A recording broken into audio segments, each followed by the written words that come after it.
friends, this is Jenni Calma with Paper Cardinal, and I'm going to do a card for Tonic Studios using the new Tonic Craft Kit number 17. This is the one that just came out after Christmas. I guess it's for January, and it's very un-Christmassy like, which is kind of refreshing. It's very springy. There are several good videos that show unboxing, so I'm not going to go through that, but you can see some of the products here. I'm sorry, my voice is a little scratchy. But what I am going to do is to use a lot of these dies, mostly these flower dies, and some of the stamps to create a shaker card. And I went through several different cards before I actually came up with the idea that I show. So I didn't go through those. I may keep some of that because I did do a lot of blending with these inks. And I'll sort of explain that as we go along. So here in the beginning, I made a couple card bases, none of which I used because I ended up making a card base that was 5.5 by 5.5. Because I wanted to use this large square floral die that you'll see. So I had planned to do some blending with these inks, and then kind of really didn't like the way that was going. I really wanted to focus on these intricate die cuts, which are amazing. And so that's kind of where I stopped that. So what I did do is take this, one of the cardstocks. It's a weave textured cardstock. It's called Coral Pink.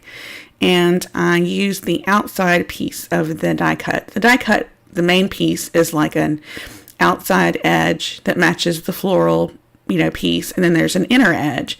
And so there's those three different pieces. And so I just use that outside piece to cut that so it's the shape of the outside. And that's my card base there, which is just a Neenah 300 pound. It's nice and heavy. So now I'm going to take this intricate die cut, which is extremely intricate, and it's amazing how much detail can actually be gotten out of it. And I did use, it wasn't the 300, I think it was 130 pound or 140 pound cardstock. And my Tangerine kind of shifted back and forth because I had it on top of my Easy Clean mat, which probably should have moved. But anyway, so that's where I decided to cut that.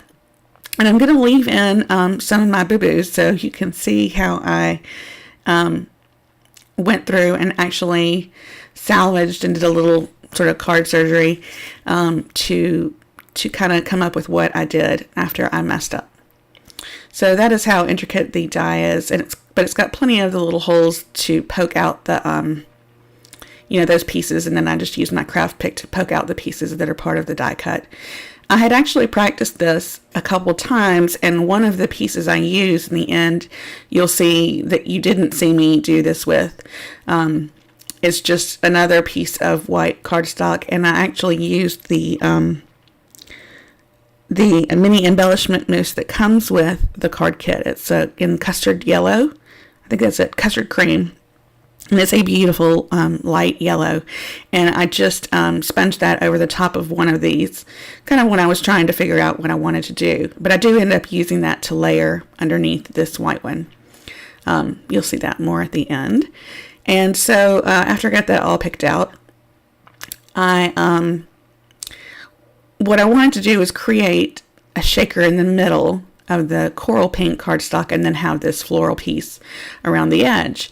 And I was going to cut out the centerpiece in the middle there and run that through with just the centerpiece. And so I lined it up first to get the center, to see where the centerpiece would be exactly. And then what I meant to do was to tape it down and then remove the floral piece. But I didn't do that. I left the floral piece on there. And you'll see I get about 3/4 of the way through the machine and realize that was going to cut all the way through the piece that I had. And the paper that comes with it, the cardstock, was 8.5 by 11. So there's where I figured out what I did. I tried to back it out and hope I didn't do it, but I did. So that was the centerpiece I wanted cut out. I didn't want to cut out the rest of it because I needed it to be solid behind the floral die cut piece that was white. So after I realized I messed that up, and since it was an 8.5 by 11, this was the only large piece that I had that was like a 5 by 5 or 5.5 by 5.5. And so I'm trying to figure out how I wanted to salvage this. So I take the leftover pieces of the coral pink and tape them together on the back with washi tape, and then use those to run through my tangerine, and hope that, you know, by the time that the layers were on top of it, you wouldn't really be able to tell, and there were two little tiny seams, and it worked great. And obviously it's not the way I had planned to do it, but it was the a good solution. You can see there where it is taped because there's two different size pieces. So that's the way I had wanted it to run through. And took the piece out like I should have done the first time. So after I run through that, that cuts the outer edge, which I had originally had, and then it cuts the inner edge, which is what I wanted. That way, this would be the part that was raised up. You can see the little pieces there on the left side, I think, kind of where it's folded, where it was the other piece I joined together. That's one of those things that, you know, it just happened. It wasn't you know, what I planned, but I thought I would leave it in here to show you that, you know, you can still salvage something. So you'd never know by looking at it like this. And I got to continue the design the way I wanted to. So I wanted that part to be the higher part, the shaker part, and then underneath the raised part where the sequins are going to go, I wanted to use this piece of specialty cardstock that is it's called Pink Sunset, and it's got this embossed finish on it that's like, sort of looks like flowers if you look at it in one way, and sort of circles if you look at it a different way. But it's corally pink like the other one, and it's also kind of got a little tinge of yellow, and it's got some iridescence, and it is really cool. And I was worried that it might be too much behind this, which is why I kind of kept the rest of the card simple, but it's just amazing. It looks great. So that's the yellow piece that I had used the embellishment mousse on. And what I'm going to do is just use the my Smooth Precision pen, teeny little pen, which is perfect for this, on this floral die cut, and I'm going to lay the white one on top of it. And I just offset it a teeny bit on maybe just kind of one side or whatever. It just gives it a little bit of detail. You can see a little bit of that yellow poking out. I kind of planned on using some of those bees around the floral die cut part, and that's part of the video you didn't see, was me blending some paper with the inks and then embossing those bees and cutting them out. And I mean, look at the back side of this specialty paper is white, and it would be great too. So anyway, I glue that to the front of my card base, and then that is going to be the outer piece that gets raised. So once that is glued down and I feel like it's secure, I'm going to set it off to the side. And what I had planned to do was to emboss the stamp here onto the acetate I'm going to use to make the shaker card. And this is a specialty acetate that is heat resistant and archival and all that kind of stuff. And I think I probably did this about, no lie, about 9 times. It kind of felt like Groundhog's Day, because I kept treating it like I would something else that you would emboss, which would be to use my powder tool to try to get, reduce static. There was already so much static in here from me testing this out, but and there's a little tiny piece of tracing paper on the back of the acetate, and so I've been using that. And finally, what I figured out was that I kept having problems because I kept touching it with my fingers, and my fingers were moving the powder everywhere, and really using the powder tool did not help. So I finally figured out, what I was doing wrong there. So you don't necessarily have to use a powder tool for acetate if you're using it. You can rub off some of the other pieces instead of picking at it. You can, so you don't scratch the surface, you can rub it off with a baby wipe. And don't touch the acetate with your fingers. So once I got that piece set aside, now I'm going to glue the floral die cut piece that's layered on top of the coral pink background. And I really, I had planned to do so many more different things, and you can see in the top left corner the pieces that I used the dye ink to blend. I'm sorry, the hybrid ink cubes to blend, and I didn't end up using it because I really like the sort of striking colors that these ended up having. That specialty paper, the embossed paper, has so many sort of subtle colors in it that catch the light that I just wanted to keep it simple. So I'm going to use this double-sided tape that's really strong on the back of that main piece, and then I'm going to glue the acetate to it.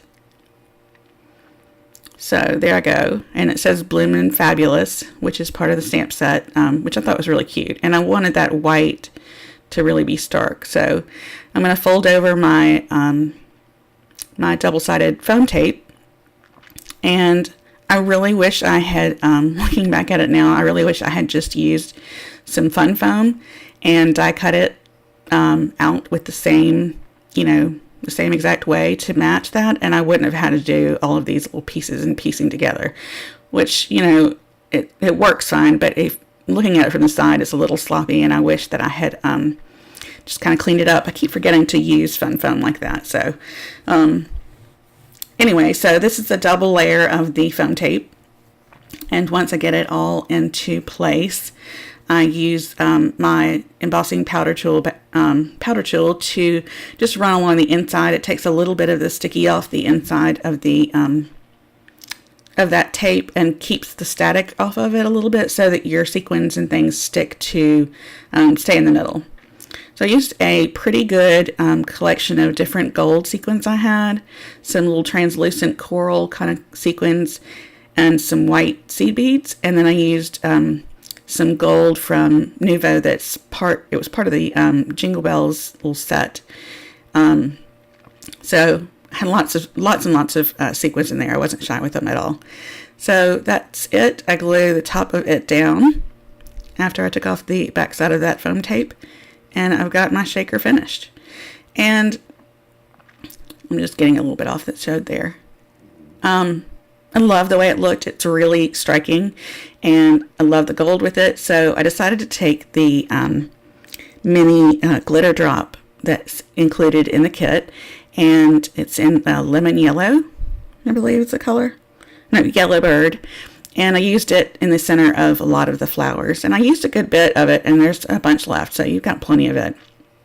While that is drying, I kind of decided I really wanted to do something else to make this stand out. And I thought that what would be great is to have a matching envelope liner in that same specialty paper.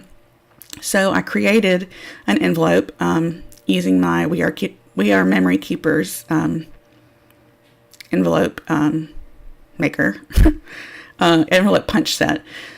And it was kind of awkward. I'd never made one this big. You have to start out with a 10 by 10, I believe, or a 9.5 by 9.5 to make it this big of a square.